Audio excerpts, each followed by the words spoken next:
국민과 함께 윤석열 대통령이 사과할 마음, 쇄신할 의지가 있는지 지켜볼 것입니다.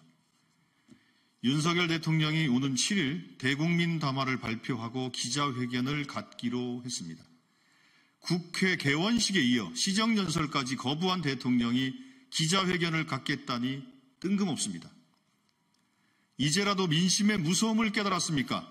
아니면 펄펄 끓어오르는 민심에 손을 집어넣어 보려는 무모한 시도입니까? 윤석열 대통령은 국민인지 배우자 김건희 여사인지 선택해야 합니다. 윤석열 대통령이 과연 진심으로 반성하고 특검 수용과 국정 쇄신을 결단할 수 있을지 국민이 지켜볼 것입니다.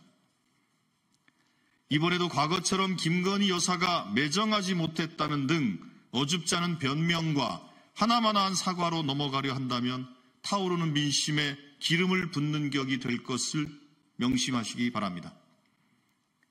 윤석열 대통령이 진솔하고 변화된 모습을 보여줄 것이라고는 하지만 기대는 크지 않습니다. 다른 나라 정상들도 지지율이 낮다는 등, 돌을 맞고 가겠다는 등 복장 터지는 말로 국민을 우롱하던 게 바로 며칠 전입니다.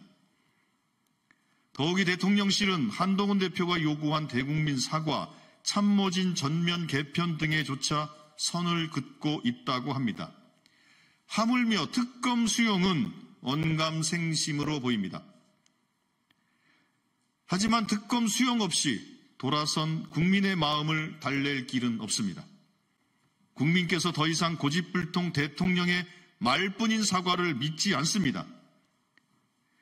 김건희 여사 특검 수용은 윤석열 대통령의 진심 어린 반성과 사과, 국정 쇄신의 최소 조건입니다.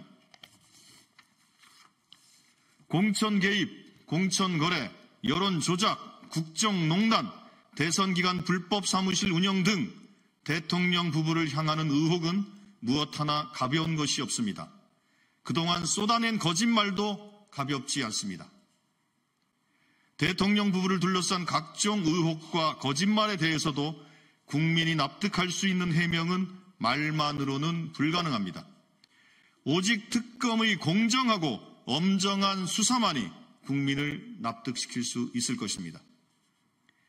또한 의료대란, 민생 파탄, 안보 위기 등 총체적 국정 실패에 대해서도 철저하게 반성하고 정부와 대통령실의 인사를 전면 쇄신하고 국정 기조를 전환해야 합니다. 사과는 말이 아닌 행동으로 해야 합니다.